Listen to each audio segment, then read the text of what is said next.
Hey, good morning. It is Tuesday, December 1st. Todd Miller here, and I wanted to give you an update on bulk sales and what they are and what they aren't. I get a lot of questions and a lot of calls about, hey, I see you've got a lot of REO and I want to buy a bunch of your properties in bulk. Well, there's a little bit of a misnomer that the banks will sell you their inventory in large quantities for pennies on the dollar. And I'll explain why.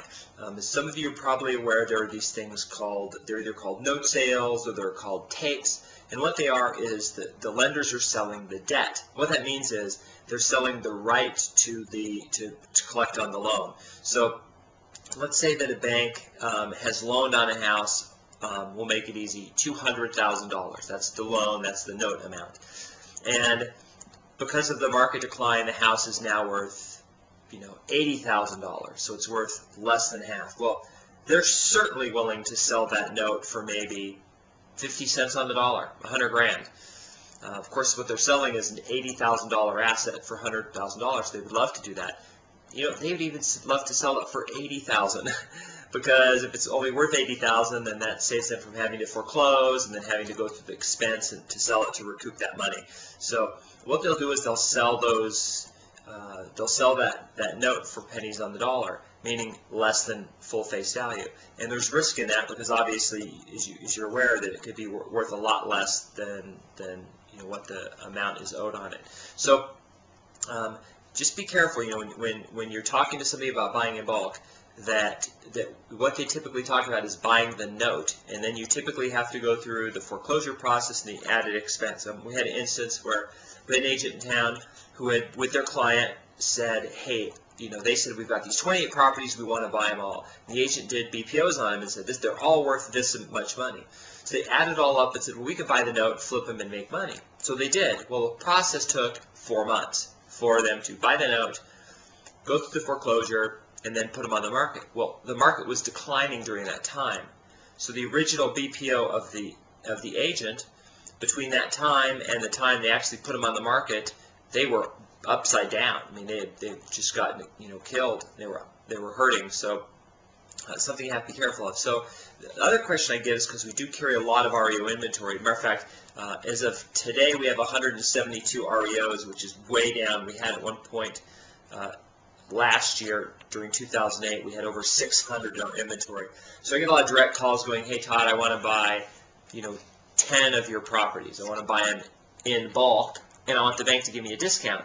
Well, unfortunately, it doesn't work that way, and this is why. Let's pretend that you're a seller, and you have a house to sell. So I come to you and say, hey, look, I'm your agent, and I know your house is worth, let's say the house is worth $100,000. So you've got a house worth $100,000, and I've got a whole bunch of other listings besides your listing, which is $100,000. And we know it's worth $100,000, but I've got a guy who's going to buy your house and 10 other houses. He's going to buy 11 houses total. And he wants a discount on your house because he's buying all these other houses. Well, you're going to say, well, I don't care about other houses he's buying, but on this house, he can't get a discount. So obviously, you wouldn't, as a single person, give a discount to somebody just because they wanted to buy a bunch of houses. It would make sense. Well, so then the next question is, but what if you had 10 houses? Well, so let's expand that now. What if you had 4 houses, and I wanted to buy 2 of them, and I wanted 20% off because I was buying 2 of them at once? You'd still probably say, well, forget it. That doesn't make sense. So, and you say, well, but that's only 2. What if I bought 10? Okay, so now let's put it in proportion. Let's say that you have 10,000 houses across the nation as a bank, and someone wants to buy 100 of them. Well, big deal. That's only 1%. Why would they give you a discount? If you were going to buy all of their houses in a snap, you might get it. They might say, okay, fine, we'll just sell them all at 80 or 90 cents. Let you take them all. We can get rid of our REO staff, and we can, and we can take all that money and loan it back out and do other things with it. But the problem is that nobody's come in with the hundreds of billions of dollars it would take to realistically do that, and so that's my recommendation. So when someone comes to you, if you're an agent, and they say, hey, look, I want to buy properties in bulk, you'd be very careful because I've had people come in here and run offers on 10, 15 of my properties all at once, and then they never end up going anywhere because, they just don't, because the banks either aren't going to sell them cheap or the investor's not going to pay full market value for them. And that's unfortunate. So a lot of good things going on, though. There are some opportunities out there. The biggest opportunity right now is the trustee sale. I was looking at the numbers this morning. 23 houses were sold. 23 houses were sold yesterday at the courthouse steps. 140 went back to the bank, but there's still opportunity to buy houses out there at the trustee steps. So that concludes my update for the day, and I'll be back with an update tomorrow. Thanks.